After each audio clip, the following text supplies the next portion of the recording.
Добрый день, дорогие друзья! Я приветствую вас на новой лекции канала «Жизнь после жизни есть, я знаю», который посвящен доказательствам жизни после смерти и устройству потустороннего мира, куда каждый из нас попадает по завершении своего земного пути, где и воссоединяется со своими усопшими родными и любимыми и продолжает бесконечное путешествие по нашей прекрасной и удивительной Вселенной.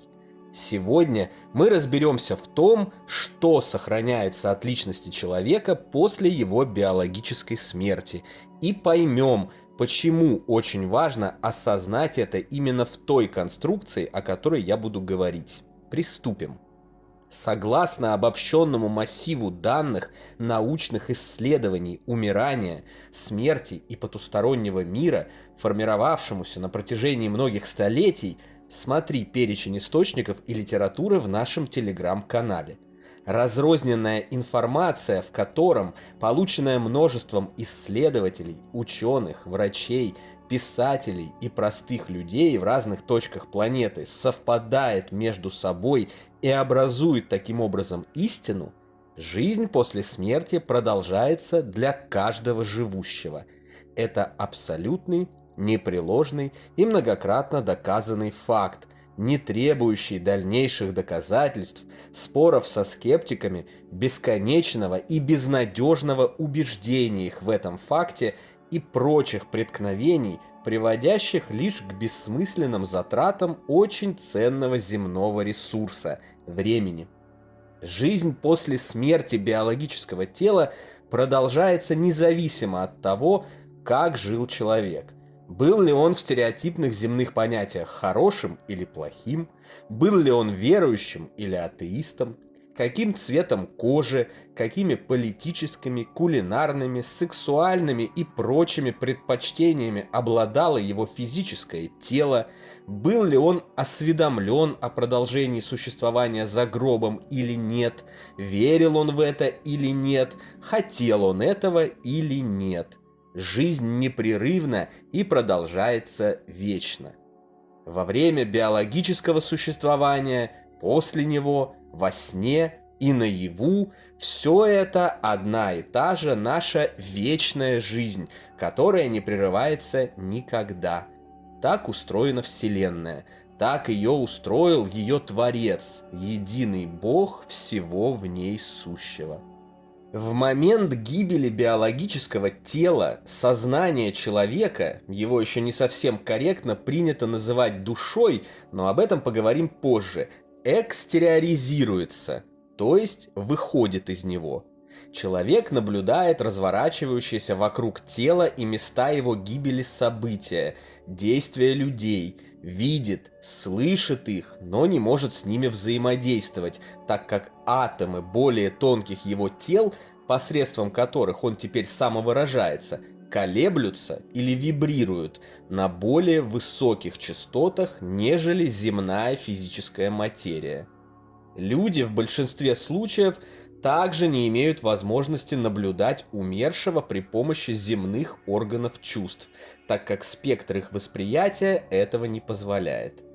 Ранее мы уже говорили с вами о том, что какое-то время в виде духа умерший пребывает рядом с физическими областями мироздания, может навещать своих родных, любимых и друзей, собственные похороны, любые места планеты, отправлять живущим знаки и послания о том, что с ним все хорошо и он пережил так называемую смерть. В моем случае, например, таковые послания начали приходить почти сразу после смерти моего самого родного и близкого человека, о чем во всех подробностях с приложенными документальными доказательствами я рассказал в нашей книге «Жизнь после жизни есть, я знаю. Путешествие скептиков в потусторонний мир». Затем, спустя некоторое разное для всех время, дух человека отправляется далее, в более тонкие и ажурные миры и измерения, соответствующие его внутренним духовным принципам и состоянию психики на момент смерти биологического тела. Все это определяет базовый и фундаментальный закон соответствий внутреннего внешнему, о котором мы тоже уже неоднократно говорили ранее в предыдущих лекциях, постах телеграм-канала и наших книгах. Почему я все время напоминаю об этом законе? Потому что он является краеугольным для каждого из нас. Очень важно осознать механизм соответствий и порождаемых ими следствий, чтобы раз и навсегда взять свою жизнь в свои же руки и превратить свою реальность в цветущую сказку.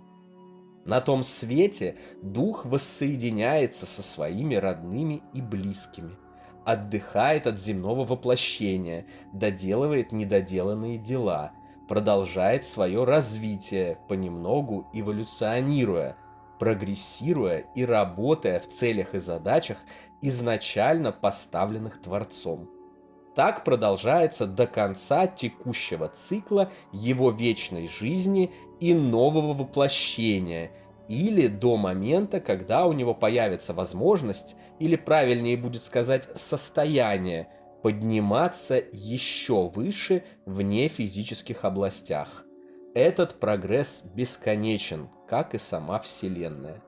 Так вот, сейчас даже самые скептически настроенные ученые, отрицавшие жизнь после жизни на протяжении десятилетий, начали делать шаги вглубь духовных областей мироздания и признавать, как они это говорят, что после смерти биологического тела человека от него все же сохраняется какая-то часть, которая удаляется в неизвестные измерения Вселенной, о коих мы якобы ничего не знаем. Но это лишь очередной пример некорректного и все время запаздывающего мышления заржавевших под воздействием материального мира и предлагаемых им благ умов, до последнего сопротивляющихся прогрессу и открытию истины. Сейчас укоренился стереотип, что биологический человек – это целое, от которого в момент смерти отделяется некая его часть, продолжающая свое существование. То есть даже несмотря на то, что подвижки в принятии существования жизни после смерти у этих ученых есть, все равно тело ставится ими во главу угла, как сущность, порождающая сознание, душу. И это очередное искажение и очередная неправда. А вот как все обстоит на самом деле. После смерти физического тела не сохраняется никакая часть, и никуда она не удаляется. Наоборот, биологическое тело и его существование в мире физического пространства-времени – это лишь часть. Часть большего, часть целого, часть души человека, часть вечного и непрерывно существующего сознания, выходящего далеко за пределы видимого нам в данный момент мира. Все это довольно сложно осознать, поэтому нарисую вам понятную картину в привычных земных трехмерных образах. Представьте, что вы засунули палец в горлышко бутылки. Вот этот ваш палец, стесненный и ограниченный горлышком, и есть вы теперешние, воплощенные в физических телах жители планеты Земля. Палец все чувствует, все ощущает, он может шевелиться, в нем циркулирует кровь, из него выделяется пот, он полностью живой. А внутри бутылки существует своя атмосфера, свой воздух и свой внутренний мир, в котором теперь пребывает палец. Но палец в горлышке бутылки – это не вы целиком, это лишь часть вашего огромного и гораздо более могущественного организма. Смерть физического тела любого жителя планеты Земля по сути своей есть разбитие горлышка бутылки и освобождение пальца, ранее стесненного и ограниченного, а теперь получающего полную свободу действий от неудобств пребывания в этом горлышке и воссоединения со всем остальным своим организмом и реальным окружающим миром. Когда-нибудь позже вы снова засунете этот палец в бутылочное горлышко с определенными целями, и снова ваш палец будет жить и оперировать в бутылке до следующего разбития и воссоединения со всем телом. Сравнение очень грубое, так как и разбитие горлышка, и воссоединение с целым в нашей реальной жизни не происходит одномоментно. Это сложный, длительный, многоступенчатый и даже творческий процесс. Но тем не менее, главное понимание такая метафора дает. Воплощенные мы – это стесненные горлышком бутылки пальцы свободной ладони, которая в свою очередь является частью руки, а та – частью всего тела. Очень важно понимать, что физическое тело и время его пребывания на Земле – это именно лишь часть, а не целое, от которого откалывается и куда-то удаляется какая-то часть в момент смерти. Смерть – это не разборка, а наоборот, сборка. Это освобождение, это возвращение, это воссоединение. Это продолжение пути к источнику, из которого все мы вышли, а вовсе не его прерывание, не раскол на составляющие, как об этом сейчас начали говорить те, кто вчера полностью отрицал существование за гранью земного мира. Вот точно так же когда-то такие же заржавевшие в познании умы утверждали, что наша планета является центром Вселенной. Вселенной, которая вместе со всем, что в ней есть, обращается вокруг нашей планеты. Сейчас они, пусть и сделав крошечный шаг вперед под напором все новых и новых фактов, утверждают, что физическое тело человека является центром жизни, вокруг которой вращается все остальное. Но это, конечно, не так. Земной, воплощенный человек – это лишь малая часть огромного организма, его души, вечно существующей на высших уровнях нефизических областей Вселенной, с которой эта часть начинает воссоединяться в момент биологической смерти, чтобы отправиться далее, в бесконечном путешествии познания в благих целях строительства разумной, доброй и прекрасной вселенной света и любви, которую мы получили в дар от нашего единого Отца. И это тот путь, который, к нашему счастью, предстоит пройти каждому из нас, и каждый из нас обязательно добьется на этом пути больших успехов.